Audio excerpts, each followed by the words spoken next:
Good morning. My name is Miles Talcott Alverson.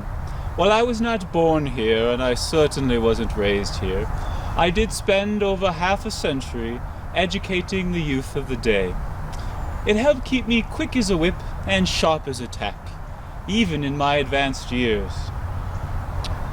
Now, the family name Alverson can be traced all the way back to Scotland, through Nova Scotia, and into Poughkeepsie, New York, and Springfield, Missouri. Now, my family and its collateral branches have introduced the names of men of great distinction in the world of letters and patriotism, politics and finance. I was born in Rodham, New York, and I was educated in the public school system, along with a few select schools. At the ripe old age of 21, after studying at Rodham College, I moved west with the great flow of immigration and settled right in this area in Columbia County. I kept my pulse on the beat of the social and moral affairs of the area, mainly through my work as a person in the Knight of the Masonic Temple and as a Knight in Pythias Lodge. Now, the Knights of Pythias are the first fraternal organization to receive from the United States Congress a contract to be. Some say I was the father of the Pythias Lodge here in Portage. I was also a Masonic Knight and a member of the Mason group. Speaking of honor, it was my honor indeed to marry my beautiful wife in 1859. Melissa Ann Lowe, granddaughter of Captain Gideon Lowe. He was one of the first arrivers here in Columbia County, one of the pioneers. Melissa and I also had two sons, outstanding boys, Charles and Harry. They both attended the University of Wisconsin in Madison, and Charles became a prominent banker, and Harry became the chairperson of the Cataract Power and Coil Company. I was also proud of Melissa. Melissa was a charter member of the Daughters of the American Revolution. I was so proud and so happy of my family. Now, where was I? Ah, yes. Shortly after I moved to the area, I became a teacher, and I taught throughout the region in places like Decorville, Lowville, and in Pointe. Well, I also attended the school business in Milwaukee, and I was employed there as well as a mathematics teacher, and I also offered private lessons on occasion in my subject, of course. In 1897, I became the deputy county treasurer. A year later, I was chosen or elected as the treasurer. It's a role that I served in for 6 years. During that time, I simplified the record-keeping system. I made it much more simple and less time-consuming. Now, perhaps bored with being a treasurer, I decided to move into the area of insurance, real estate, and loans. I worked with A.B. Adner and Thomas York in abstract writing. Now, business abstracts are a very complicated thing, and they're basically a short summary of what your business is, what it does, and who it affects. Now, it's especially important, these abstracts are, in banking. Oh, did I mention I did banking? Yes. I usually like to have at least 2 jobs. I was also a farmer as well. From 1882 until my retirement in 1908, I worked as a cashier at the State Bank of Portage. That was right after I built my house. Quite a beautiful house, really. Great windows, wonderful eaves. But I was talking about banking. I believe it was my deep and profound knowledge of business that helped make my bank one of the most prestigious in the entire United States. I passed on 1918 after only 9 years of retirement. But I had a very good life, filled with love and family, and of course lots of work. Thank you so much for coming to visit with me today. I've enjoyed our visit. I wish you the best of luck and love and, of course, work. Thank you.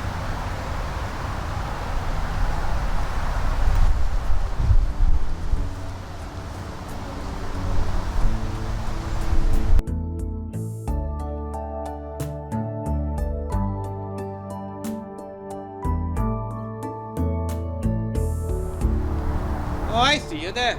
Come here, let's talk a bit. My name is Hugh MacFarland. I was born in 1815 in Plumbridge, Tyrone, Ireland. And if that ain't a mouthful, I don't know what is. I came to this country so long ago I can scarcely remember it. I brought with me my bride, Sarah Dunn. She was a lovely lady with long flowing auburn hair, alabaster skin and freckles. Lord, did that woman have freckles? We had 8 children. Yes, 8 children. Although 3 did not make it out of infancy. And my dear Sarah, she died in 1862. That, my friends, was the saddest day of my life. But I did remarry Anne C. Wells from Massachusetts, and we had 2 more children, just to round out the family. That was a good life. Well, when I came to Portage, some people will argue about that, about exactly when that was, but there's no arguing what I did once I got here. I was a blacksmith. I was the village blacksmith. And after, smithing and shoeing horses, I noticed there was not a school in Portage, or even in the county. So I started one, just in my blacksmith shop. That was in 1843, and Sarah took to teaching right away. Of course, it was only on Sundays, on account of folks wanting their kids back at home to help with the farming and such. And later, I opened the 4th Ward School. Education is important, and proper education even more so. Before coming to Portage, though, I worked in the lead mines in Iowa County. Now, lead was a profitable resource for many, and we had people coming up and down the Mississippi to come and work in the mines. Now, first, we would just be digging in crevices, and then we would dig proper mine shafts. But those started filling up with water, and those mines were short-lived. And the Army, they owned all the land, and they wanted 10% profit on top of that. So pretty soon, it wasn't profitable to do that mining anymore.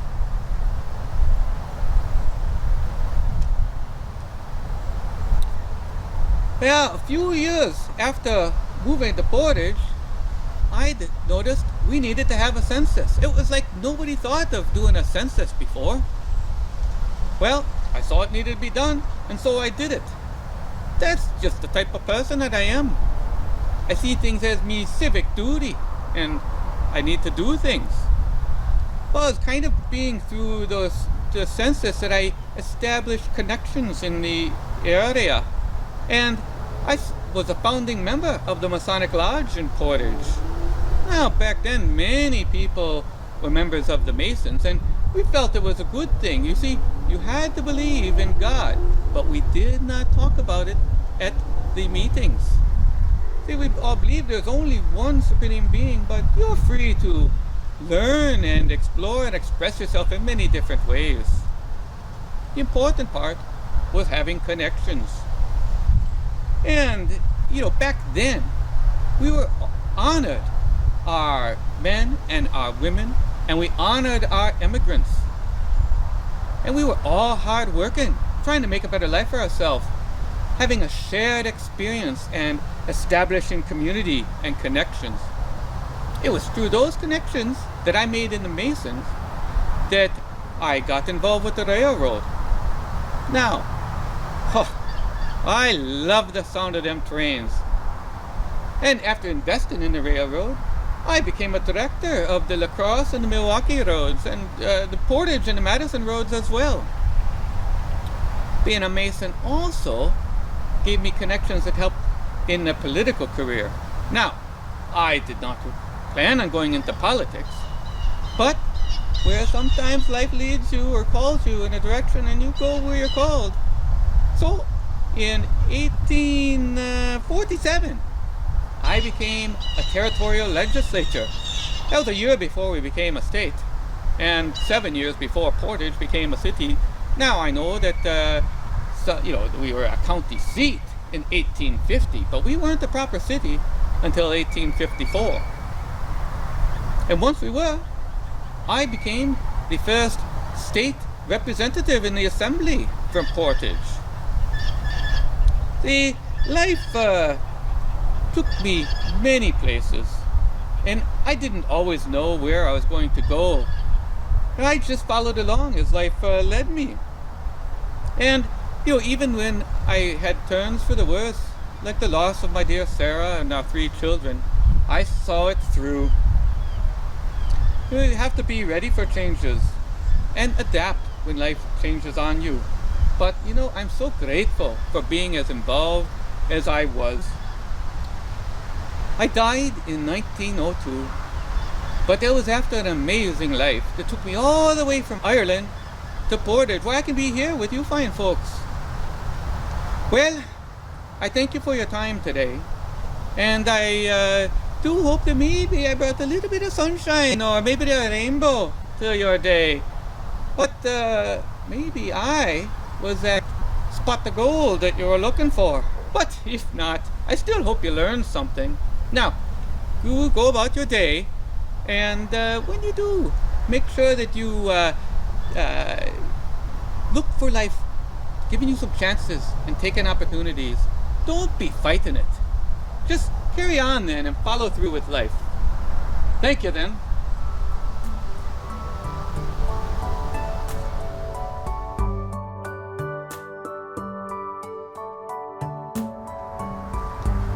Hello and welcome. As most of you know, I am Dr. Byron Meacher. And if you'll permit me, I'd like to tell you a little bit about myself and my life. While others have made some sort of big deal about my life, I find it very difficult to talk about myself. So please bear with me. Before I talk about myself, I'd like to talk about my father. What an amazing man. My father, William Meacher, was born in 1833 in Suffolk County, England. My grandparents brought him over to America at a very young age. He settled in the area and started a farm after marrying my mother, Jane Eliza Clayton. And while operating a farm and owning it, his real passion was for medicine. He obtained that dream by attending and graduating from the Rush Medical School in Chicago. He began practicing in Partyville, and after 5 years established a practice right here in Portage.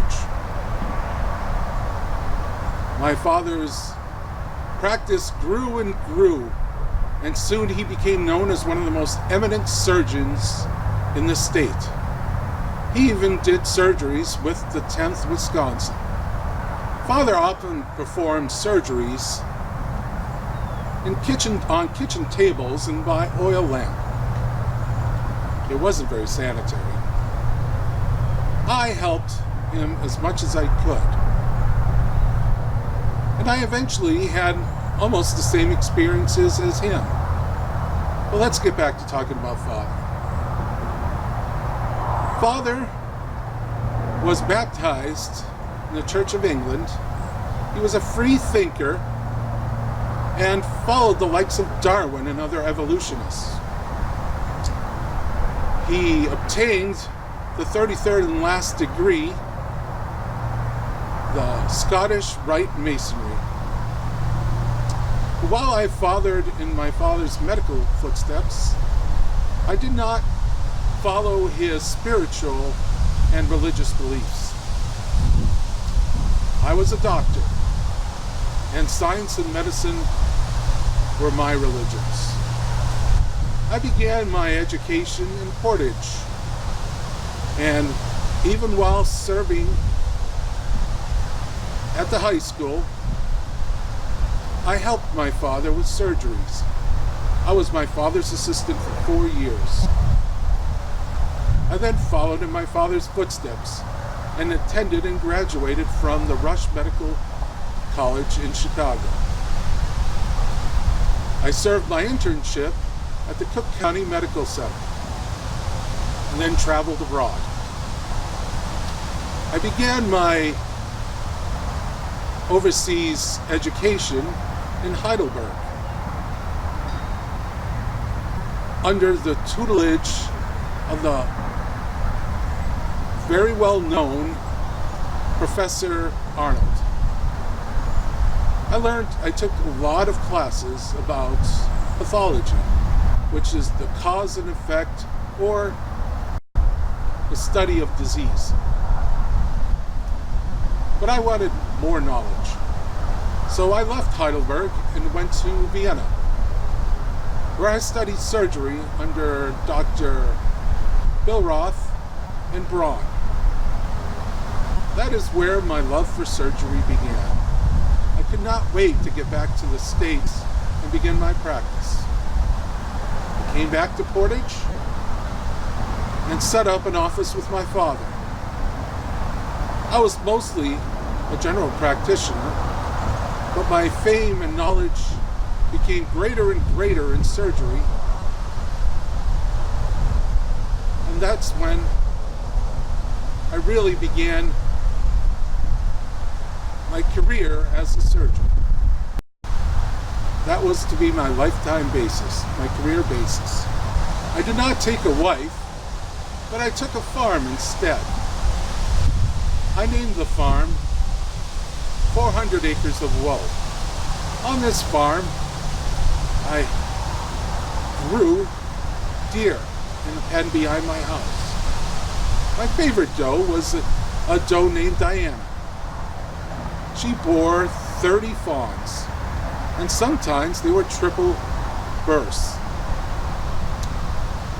I gave my deer to zoos and game farms, and more often than I'd like to remember, my deer would get out of the pen and go to the neighbors around me and start grazing on their lawns and roaming around the city. In November of 1937, I became very ill and stayed that way until my death on December 15th of 1938. My goal in life was to help people, and I think I did a pretty good job in doing that. I'd like to thank you all for coming and hope that you walk away remembering things that I told you. Thank you again.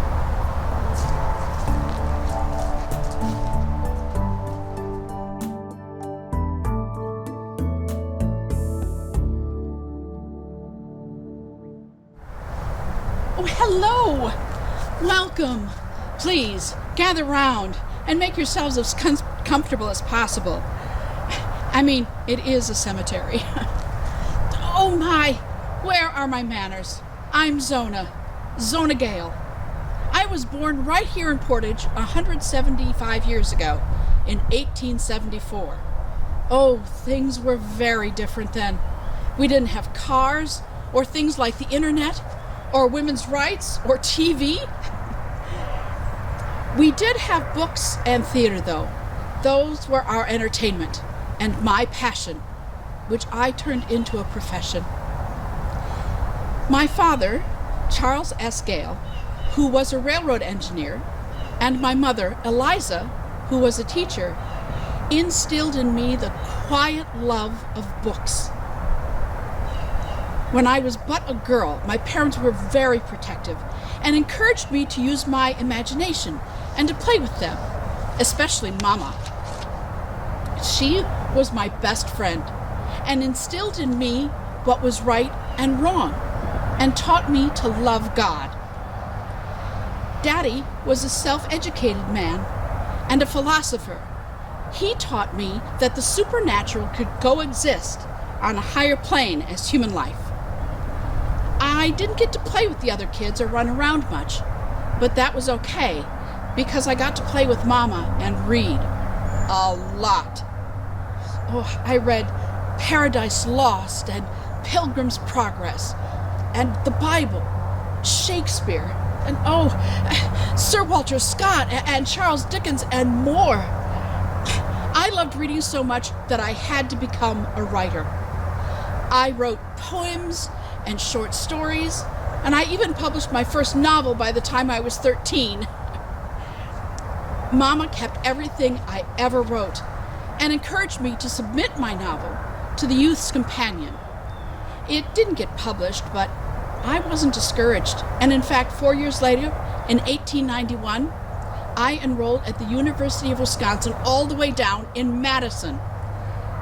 Women rarely went to college then, so it was exciting and a little scary for me. I received good grades and won several literary prizes and even published an article at a newspaper down in Milwaukee for $3. I was so excited I took the train home to show off my check. The only thing I really did not like while I was at the university were the sororities. I don't like the entire system of determining one's popularity and the emphasis on the difference and inequality of the students. I still don't like it, and I think the whole system should be done away with. The idea that some girl out there feels like she's not good enough because some sorority wouldn't let her pledge makes me very sad and, yes, a little angry. After college, I took off for the big city of Milwaukee. I had to go to the newspaper every single day for 2 weeks before they finally gave me my first real job at the Evening Wisconsinian. They had me mainly covering social events and theater and weddings, but on occasion I got to interview people like Jane Addams. I did well enough there that I eventually got a job at the Milwaukee Journal. And then in 1901, I really hit the big time and landed a job at the New York Evening World. It was in New York that my career really took off. I met a man by the name of Edmund Clarence Stedman, and I became his personal secretary. He always had writers all around him. We called it the Sunday Club. And through him, I was able to get some articles published in magazines, and people began to take my writing seriously. It was also in New York that I met Ridgely Torrance.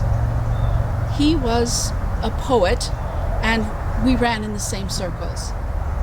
Ridgely and I were on and off for a few years, and we even got engaged at one point, but then he just ended it. I ran home to Portage. Mama and Daddy were thrilled to have me home, and I thought I would never find love again.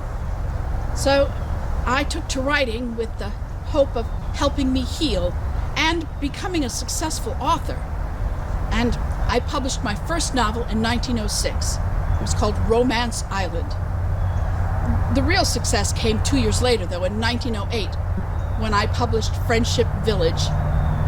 I used the same characters over the next 83 stories, lasting 11 years. Of course, my really big success, the one everyone talks about, came much later, in 1920, when I published Miss Lulubette. I adapted it into a play, and for which I won the Pulitzer. During my life, I realized there were many injustices in the world, and I worked to bring them to light. I worked for women's suffrage, and after we won the vote in 1920, I helped draft the Wisconsin Equal Rights Law in 1923. I supported Fighting Bob La Follette, animal rights, racial integration, and the abolition of the death penalty. I worked hard on pacifism and women's rights. I sat on the university's board of visitors, I lectured in Japan, and I even appeared with First Lady Eleanor Roosevelt for a national peace program in Green Bay. And in case you're wondering, yes, I eventually did get married to a wonderful businessman by the name of William Breeze. I was 58 at the time, so we adopted a child, and of course William had a daughter already. I developed a troubling cough in December of 1938, and I went to Chicago for a medical consultation. They admitted me to the hospital and diagnosed me with pneumonia. And 2 days after Christmas of that year, I died. My life was certainly filled with ups and downs, just like everyone else. But I'd like to think that I had more ups and downs, and I hope you do too. Thank you.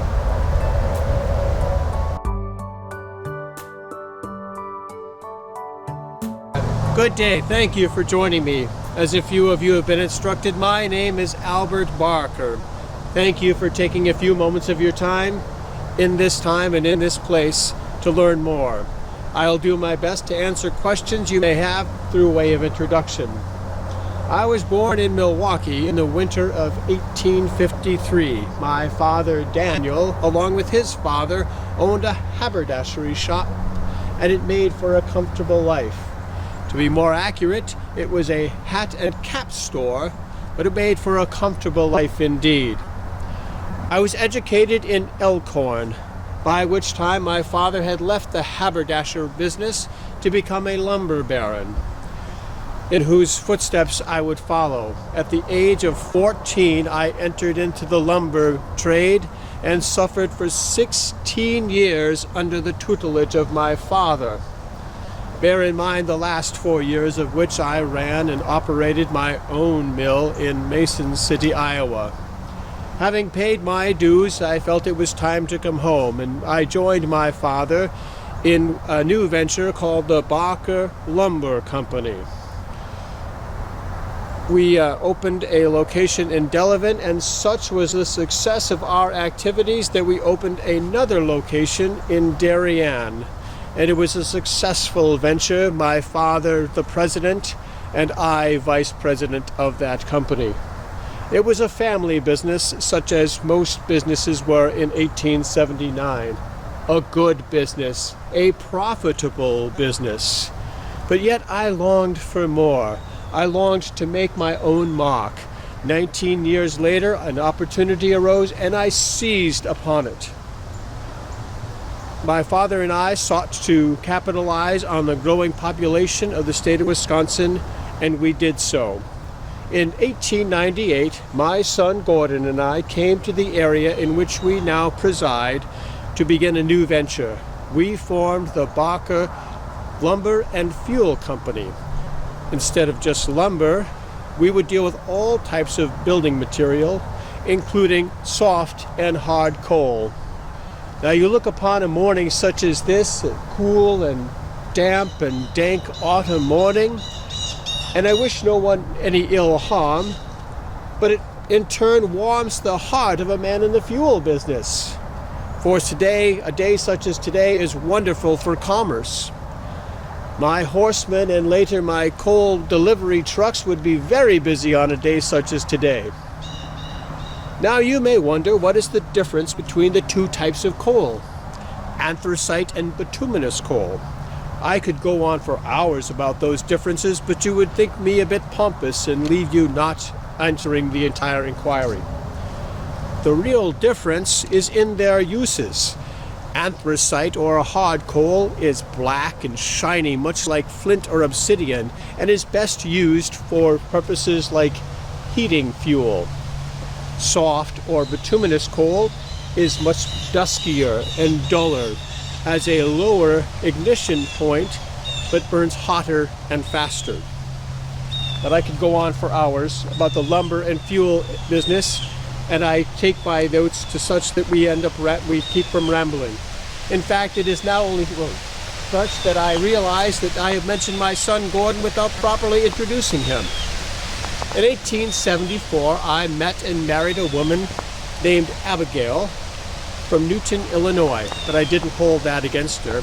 She was a beautiful, intelligent, and ambitious woman who stood by my side through many a business venture. She also bore me 2 wonderful children, my son Gordon, to whom you have been introduced, and a daughter.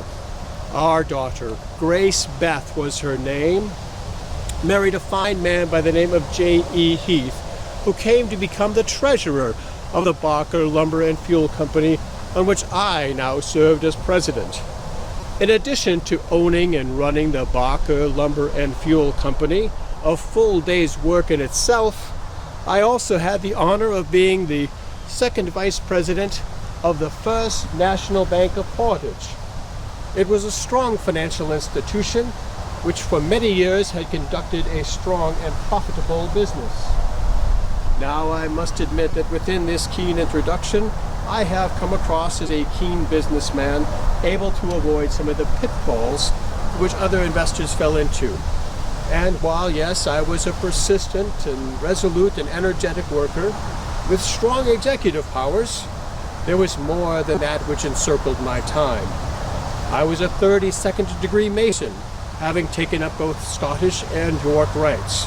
I served as high priest of the chapter and at one point was eminent commander. I voted, always maintaining no party affiliation, choosing instead to vote my best judgment. My loving wife was a member of the Episcopalian Church, raising our children within that right discipline. Mostly, though, I loved to hunt. There is no consciousness like the feeling of being in the woods or in the fields. Every winter, without fail, I would traverse to the Mississippi River to hunt quail. Those times and those times with family are the ones that made life worth living. Ones not listed in the history books or among the statistics and fine business accomplishments I've been known for, those are the ones most cherished. If you take nothing else from my tale today, please take this piece and know that it was truly in the realms of family and leisure in which I have lived my life to the fullest. It is my humblest prayer and incitation you are able to do the same. Thank you for your time today, for I know our time is precious, and it is my hope you are able to balance your successes and your leisure time as I sought to do. Thank you again. Good day.